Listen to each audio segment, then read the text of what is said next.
Let's get back to the data that just broke at the top of the hour around the Eurozone economy. We've been gradually building up a picture of strengths and weaknesses today. So on the GDP side, the quarter-on-quarter number for the second quarter up by 0.7%. That really much higher than the estimate.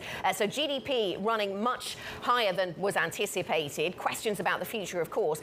The CPI numbers, the numbers there coming in higher than estimates as well, and that more worrying, of course. 8.9% is the inflation rate now for the Eurozone. It was expected to be 8.7. Joining us now with analysis, Marcus Ashworth, a Bloomberg Opinion columnist. I guess we should reflect on the strength that we've seen in these growth numbers, some of it from tourism, Marcus, that sort of revenge tourism showing up here, but real strength in particular coming through in some places, Spain and in Italy.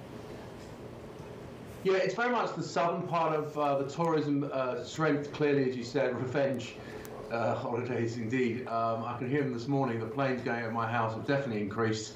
But, you know, for sure, there's also not just tourism, but it's just opening up the economy. That trend is quite strong from the pandemic, you know, finally been over. There's a lot more activity going on.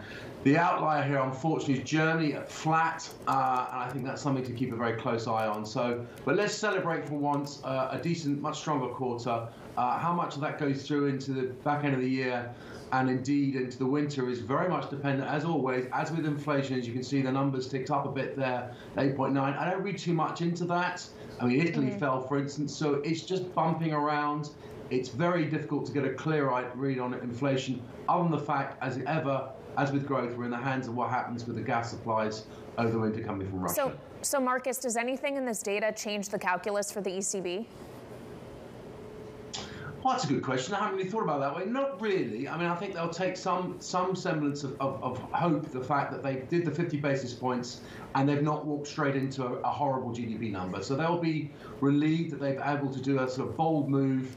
And it hasn't looked instantly terrible. Not to say it won't look a little bit scarier perhaps later in the year, but I think it does put the focus therefore back onto September and whether they do 25 or 50. And you could think certainly the argument to do another 50, if that's what they chose to do following the Fed, they could do that with a bit more confidence now. They can run free, Marcus. They can run free on the beach of life because of this growth.